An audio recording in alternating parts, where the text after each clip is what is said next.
দিনে একটা গাড়ি না কিনলে ঘুমই আসে না 52 বছর বয়সী স্টিফেন সার্কুয়েরার। যখন দু চোখের পাতা এক করেন তখনও ভাবেন নতুন কোনো মডেলের গাড়ির কথা। ভিন্টেজ গাড়ির সংগ্রাহক স্টিফেন নিজের গাড়ি কেনার আসক্তিকে এভাবেই বর্ণনা করেন।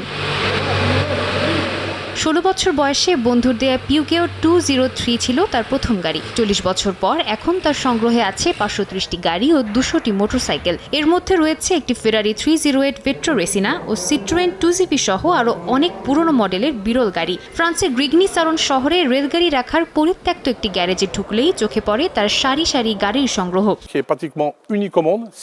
গাড়ি কেনা আমার কাছে একটা ঝোঁকের মতো।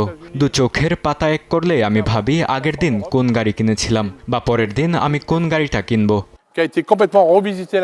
14 বছর বয়সে গ্যারেজে অ্যাসিস্ট্যান্ট হিসেবে যোগ দেওয়ার মাধ্যমে গাড়ির সঙ্গে তার সংশ্লিষ্টতা শুরু। বর্তমানে তিনি AMG স্পোর্টস গ্যারেজের দায়িত্ব আছেন, যেখানে ভিন্টেজ গাড়ি মেরামত করা হয়। সাধারণ মেরামতের পাশাপাশি নষ্ট গাড়ির কলকবজা পাল্টে সেগুলোকে নতুন রূপ দেওয়ার কাজও করেন তিনি। এখন এগুলো একজন সংগ্রাহকের গাড়ি, কিন্তু বছরখানেক আগেও এগুলো সাধারণ মানুষের ব্যবহারের গাড়ি ছিল, যাদের মালিকদের কেউ হয়তো নার্স ছিল, কেউ পাদ্রী, আবার কেউ হয়তো প্রেসিডেন্ট ছিলেন। প্রতিটা গাড়িরই একটা ইতিহাস আছে। 15 জন কর্মচারীর একটি দল নিয়ে এই বিরল গাড়িগুলো খুঁজে বের করেন Stephen. Private collector, online marketplace সহ বিভিন্ন জায়গায় চষে বেড়ান তারা। এর পেছনে প্রতিদিন 3-4 ঘন্টা ব্যয় করেন তিনি। সাধারণ মানুষের সামনে এই সংগ্রহ প্রদর্শন করে তাদের তাক লাগিয়ে দিতে চান স্টিফেন।